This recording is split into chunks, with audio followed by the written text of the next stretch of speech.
Hello दोस्तों, आज की वीडियो में हम बात करने वाले हैं हिंदी के अध्याय 4 के टॉप 25 वैसे ऑब्जेक्टिव जो 2026 एग्जाम की व्यू से काफ़ी ज़्यादा महत्वपूर्ण है। तो आप सभी क्लास को बिना स्किप किए हुए क्लास को शुरू तक देखिएगा। तो आइए स्टार्ट करते हैं। पहले नंबर सवाल जो है स्क्रीन पे है कि अर्धनारीश्वर पाठ के लेखक कौन है। अर्धनारीश्वर पाठ के लेखक कौन है। जो चैप्टर अध्याय हमारा 4 है उसका नाम ही है अर्धनारीश्वर। तो इसके लेखक कौन है। ऑप्शन ए में दिया है नामवर सिंह, ऑप्शन बी में दिया है रामधारी सिंह दिनकर, ऑप्शन सी में दिया है हजारी प्रसाद द्विवेदी और ऑप्शन डी में दिया है रामचंद्र शुक्ल। तो इसका सही आंसर होगा ऑप्शन बी इज राइट, यानी रामधारी सिंह दिनकर। सवाल नंबर 2 की ओर बढ़ते हैं। सवाल नंबर 2 में पूछा गया है कि रामधारी सिंह दिनकर की रचना कौन सी है। तो रामधारी सिंह दिनकर की रचना कौन सी है। ऑप्शन ए में दिया है उसने कहा था, ऑप्शन बी में दिया है जूठन, ऑप्शन सी में दिया है तिरिच और ऑप्शन डी में दिया है अर्धनारीश्वर। तो इसका सही आंसर होगा अर्धनारीश्वर, यानी रामधारी सिंह दिनकर की रचना जो है अर्धनारीश्वर है। सवाल नंबर 3 की ओर बढ़ते हैं। सवाल नंबर 3 में पूछा गया है कि दिनकर जी का जन्म बिहार के किस जिले में हुआ था। दिनकर जी का जन्म जो हुआ है बिहार के किस जिले में हुआ है। तो इसका सही आंसर होगा ऑप्शन नंबर बी राइट, यानी बेगूसराय जिला में इनका जन्म हुआ है। सवाल नंबर 4 की ओर बढ़ते हैं। सवाल नंबर 4 में पूछा गया है कि अर्धनारीश्वर में किस गुण का समन्वय है, यानी अर्धनारीश्वर चैप्टर में किस गुण के बारे में बतलाया गया है। तो ऑप्शन ए में दिया है नारी के, ऑप्शन बी में दिया है पुरुष के, ऑप्शन सी में दिया है नारी और पुरुष दोनों के, ऑप्शन डी में दिया है इनमें से कोई नहीं। तो इसका सही आंसर होगा ऑप्शन सी इज राइट, यानी नारी और पुरुष दोनों के। सवाल नंबर 5 की ओर बढ़ते हैं। सवाल नंबर 5 में पूछा गया है कि दिनकर जी की पहली काव्य पुस्तक कौन सी है। दिनकर जी की पहली काव्य पुस्तक कौन सी है। तो ऑप्शन ए में दिया कुरुक्षेत्र, ऑप्शन बी में दिया हुंकार, सी में दिया रसवंती और डी में दिया है पड़भंग।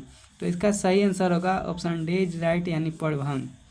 सवाल नंबर 6 की ओर बढ़ते हैं। सवाल नंबर 6 में पूछा गया है कि दिनकर जी की पहली कविता किस पत्रिका में प्रकाशित हुई। दिनकर जी की पहली कविता किस पत्रिका में प्रकाशित हुई। तो ऑप्शन ए में दिया है छात्र सहोदर, ऑप्शन बी में दिया है छात्र पत्रिका। तो इसका सही आंसर होगा ऑप्शन ए इज राइट, यानी छात्र सहोदर।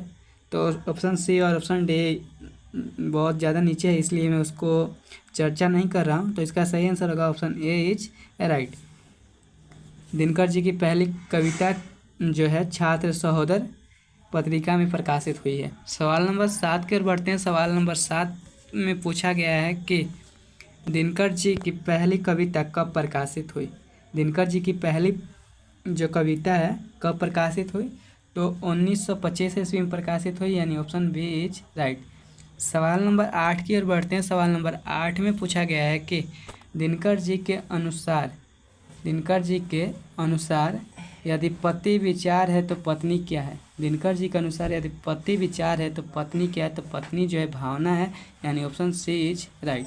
सवाल नंबर 9 की ओर बढ़ते हैं। सवाल नंबर 9 में पूछा गया है कि बुद्ध और महावीर ने नारियों की कौन सी अधिकार दिया। बुद्ध और महावीर ने नारियों को कौन सा अधिकार दिया। तो ऑप्शन ए में दिया संन्यास लेने का, ऑप्शन बी में दिया भिक्षुणी होने का, ऑप्शन सी में दिया पति के त्याग का और डी में दिया इनमें से कोई नहीं। तो इसका सही आंसर होगा ऑप्शन बी इज राइट, यानी भिक्षुणी होने का उन्होंने अधिकार दिया है। सवाल नंबर 10 की ओर बढ़ते हैं। सवाल नंबर 10 में पूछा गया है कि सवाल नंबर 10 है कि पुरुष जब नारी के गुण लेता है तब वह देवता बन जाता है। जब पुरुष नारी के गुण को धारण करता है तो वह देवता बन जाता है, किंतु जब नर के गुण सीखती है तब वह राक्षस हो जाती है। यह कथन किसका है। तो यह कथन जो है प्रेमचंद्र जी का है, यानी ऑप्शन सी इज राइट। सवाल नंबर 11 की ओर बढ़ते हैं। सवाल नंबर 11 में पूछा गया है कि अर्धनारीश्वर का किस विद्या से संबंध है, यानी अर्धनारीश्वर क्या है। तो अर्धनारीश्वर एकांकी है, यानी ऑप्शन सी इज राइट। सवाल नंबर 12 की ओर बढ़ते हैं। सवाल नंबर 12 में पूछा गया है कि किसने अपने जीवन के अंतिम दिनों में नारीत्व की साधना की थी। तो नारीत्व की साधना करने वाले महात्मा गांधी जी, यानी ऑप्शन ए इज राइट। सवाल नंबर 13 की ओर बढ़ते हैं। सवाल नंबर 13 में पूछा गया है कि अर्धनारीश्वर शंकर और पार्वती के किस प्रकार का रूप है। तो अर्धनारीश्वर जो है शंकर और पार्वती का कल्पित रूप है, यानी ऑप्शन बी इज राइट। सवाल नंबर 14 की ओर बढ़ते हैं। सवाल नंबर 14 में पूछा गया है कि प्रेमचंद्र के अनुसार नारी जब पुरुष के गोड़ सेकती है तब वह क्या हो जाती है? जब नारी पुरुष का गोड़ सेकती है तो वह राक्षसी हो जाती है, यानी ऑप्शन डी इज राइट। सवाल नंबर 15 की ओर बढ़ते हैं। सवाल नंबर 15 में पूछा गया है कि निम्नलिखित में कौन सी रचना दिनकर जी की नहीं है?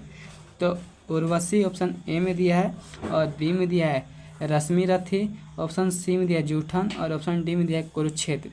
तो उर्वशी जो है दिनकर जी की रचना है, रश्मि रथी भी है और कुरुक्षेत्र भी है, तो यानी ऑप्शन सी इज राइट, यानी जूठन जो है दिनकर जी की रचना नहीं है। सवाल नंबर 16 की ओर बढ़ते हैं। सवाल नंबर 16 में पूछा गया है कि निम्नलिखित में कौन सी रचना दिनकर जी की है? उस सवाल में पूछा गया था कि कौन सी रचना दिनकर जी की नहीं है, लेकिन इसमें पूछा गया है कौन सी रचना दिनकर जी की है। ऑप्शन ए में दिया है सदियों का संताप, ऑप्शन बी में दिया है परशुराम की प्रतीक्षा, ऑप्शन सी में दिया है दरियाई घोड़ा, और ऑप्शन डी में दिया है रसातल यात्रा। तो इसका सही आंसर होगा ऑप्शन बी इज राइट, यानी परशुराम की प्रतीक्षा। सवाल नंबर 17 की ओर बढ़ते हैं। सवाल नंबर 17 में पूछा गया है कि दिनकर को किस कृति पर भारतीय ज्ञानपीठ पुरस्कार प्राप्त हुआ था? तो दिनकर जी को उर्वशी के कृति पर भारतीय ज्ञानपीठ पुरस्कार प्राप्त हुआ था। यानी सवाल नंबर 18 की ओर बढ़ते हैं। सवाल नंबर 18 में पूछा गया है कि युद्ध और शांति की समस्या पर लिखी हुई गई काव्य कृति है। युद्ध और शांति की समस्या पर लिखी गई काव्य कृति कौन सी है? तो कुरुक्षेत्र है, यानी ऑप्शन बी इज राइट। सवाल नंबर 19 की ओर बढ़ते हैं। सवाल नंबर 19 में पूछा गया है कि अर्धनारीश्वर कल्पित रूप क्या है? तो शिव और पार्वती का जो नाम है वही कल्पित रूप है। सवाल नंबर 20 की ओर बढ़ते हैं। 20 में पूछा गया कि गंधारी जो थी दुर्योधन की माँ थी, यानी ऑप्शन ए इज राइट। सवाल नंबर 21 की ओर बढ़ते हैं। 21 में पूछा गया कि प्रेमचंद जो थे क्या थे? तो कथककार थे, यानी ऑप्शन बी इज राइट। सवाल नंबर 22 की ओर बढ़ते हैं। सवाल नंबर 22 में पूछा गया कि दिनकर जी का जन्म कब हुआ था? तो दिनकर जी का जन्म हुआ था 23 सितंबर 1908 ईस्वी को, यानी ऑप्शन ए इज राइट। सवाल नंबर 23 की ओर बढ़ते हैं। सवाल नंबर 23 में पूछा गया है कि दिनकर जी किस युग के कवि हैं? तो दिनकर जी जो हैं छायावादोत्तर युग के कवि हैं, यानी 23 का आंसर जो होगा उससे। सवाल नंबर 24 की ओर बढ़ते हैं। सवाल नंबर 24 में पूछा गया है कि संस्कृति के 4 अध्याय किसकी कृति है?